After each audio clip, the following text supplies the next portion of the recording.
Na estrutura de um cromossomo, distinguimos diversas partes que recebem nomes próprios. Vejamos alguns. Centrômero ou cinetócoro. É um corpúsculo de natureza bastante discutível. Há quem admita ser ele apenas a visão de um microtúbulo do fuso mitótico ao qual se prende o cromossomo. Outros admitem ser ele formado de dois diminutos grânulos, os sinossomos. A localização do centrômero é variável de acordo com o tipo de cromossomo. Aliás, é exatamente a localização do centrômero que qualifica o tipo de cromossomo. Nesse item, distinguimos o seguinte. De acordo com a posição do centrômero, podemos classificar os cromossomos em metacêntricos, submetacêntricos, acrocêntricos e telocêntricos. O que é um cromossomo metacêntrico? É aquele que tem o centrômero bem no meio, exibindo os braços sensivelmente iguais em extensão. O que é um cromossomo submetacêntrico? É aquele que apresenta o centrômero um pouco deslocado do centro, determinando com isso que um braço seja maior e o outro menor. Cromossomos acrocêntricos são aqueles que mostram o centrômero subterminal, ou seja, quase numa de suas extremidades. Cromossomos telocêntricos. O que é um telocêntrico? São aqueles cromossomos que possuem o centrômero numa das extremidades. Possui, portanto, apenas um braço. Nos braços dos cromossomos podemos observar algumas alterações. Vejamos algumas coisas. Constrição primária. É um estrangulamento na espessura do cromossomo ao nível de centrômero. Constrição secundária. Corresponde a qualquer outro estrangulamento do corpo do cromossomo que não possua, entretanto, centrômero ao seu nível. Muitas vezes se implica a divisão de um dos braços em dois segmentos que fazem continuidade por uma fina ponte de ligação. Em alguns cromossomos, observa-se uma constrição secundária bem próximo de uma das extremidades, a qual sustenta uma porção final do braço do cromossomo de aspecto arredondado. Essa porção final globosa do braço recebe o nome de satélite. A constrição secundária que origina o satélite é conhecida como zona SAT ou constrição secundária nucleolar. Na zona SAT situam-se moléculas especiais de DNA que formam o RNA ribossomal. Então, esse RNA, juntamente com certas quantidades de proteínas básicas, acumulam-se nesse local, ocasionando o aparecimento do nucleolo. Portanto, por esse motivo, muitos autores dizem que a zona SAT é uma região organizadora do nucleolo. Em determinadas fases da mitose, os cromonemas, que já se encontram duplicados desde a intéfase, afastam-se reciprocamente, mantendo-se ligados apenas pelo centrômero. Num cromossomo metacêntrico, por exemplo, isso leva-o a tomar o formato de um X. Cada metade longitudinal desse X é o que se chama de uma cromátide. Genoma e cariótipo. Em cada espécie animal ou vegetal, todas as células somáticas, células que formam o tecido do corpo, são dotadas de um equipamento cromossômico constante, ou seja, de um número constante de cromossomos. Então, todas têm o mesmo número de cromossomos. Por exemplo, na espécie humana, todas as células somáticas têm 46 cromossomos. Esses cromossomos mostram-se distribuídos aos pares. Os dois cromossomos de um mesmo par são homólogos entre si. Por que homólogo? O que é um cromossomo homólogo? Porque são iguais no que se refere aos genes que transportam. Se em um deles há genes para a cor dos olhos, espessura dos cabelos, conformação dos lábios, também no outro estarão presentes genes para esses mesmos caracteres hereditários. Mas, entre cromossomos não homólogos, os genes encontrados são completamente diferentes. Assim, numa célula somática humana, estão presentes 46 cromossomos, divididos em 23 pares de homólogos. Nos dois cromossomos de um mesmo par, os genes que se correspondem são chamados alelos. Os genes alelos ocupam lugares certos e invariáveis nos cromossomos. O local de cada gene no cromossomo é o que se convencionou chamar de locus, no singular, loci, no plural.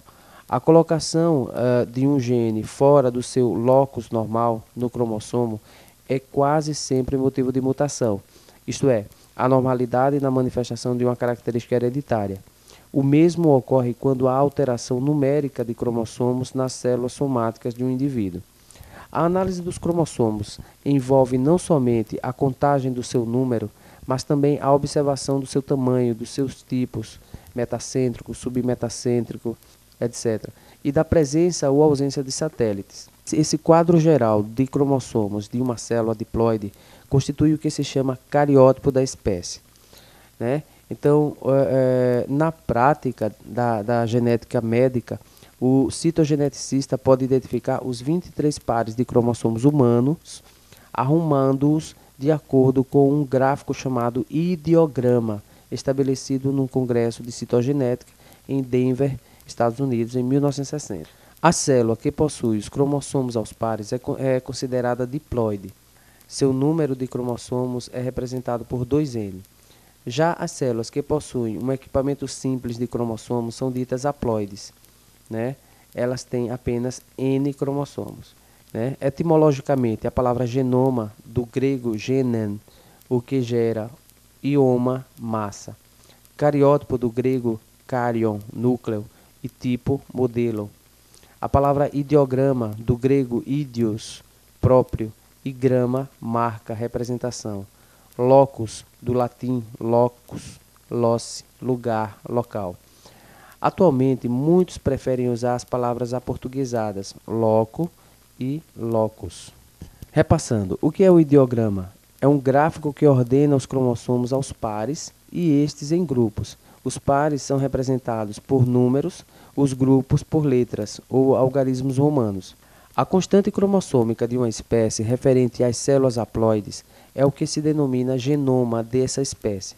Assim, na espécie humana, quando o cariótipo normal é de 44A mais XX na mulher e 44A mais XY no homem, os genomas correspondentes são 22A mais X, assim são dotados de óvulos e alguns espermatozoides, ou 22A mais Y, unicamente encontrados em espermatozoides. Os cromossomos gigantes.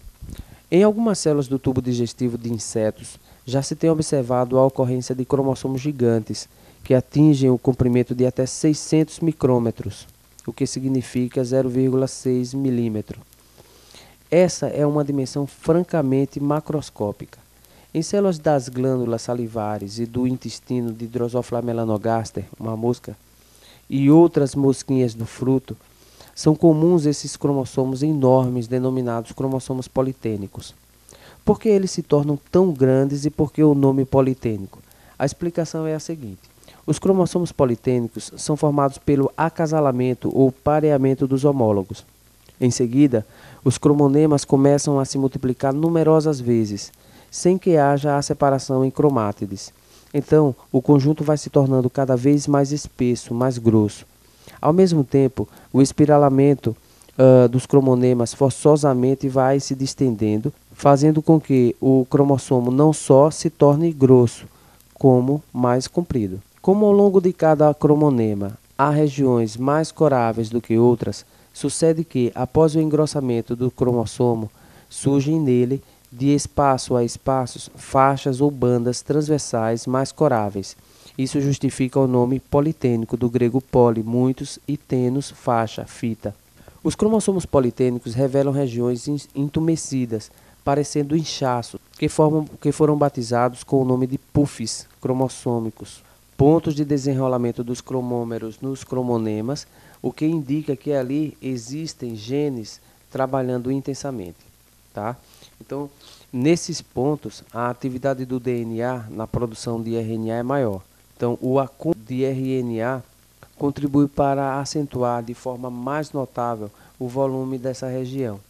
A observação microscópica em óvulos de anfíbios e répteis demonstrou a existência de um outro tipo de cromossomo gigante, o cromossomo plumulado ou Lambrusche, limpador de garrafa. O cromossomo plumulado ou plumoso é mais longo que o cromossomo politênico, embora mais delgado, e revela expansões laterais que lembram um limpador de garrafa. As pesquisas de Gall em 1956 comprovaram que as expansões são alças dos próprios cromossomas que sofrem desenrolamento dos cromômeros, tendo certa semelhança no comportamento com os puffs dos cromossomos politênicos.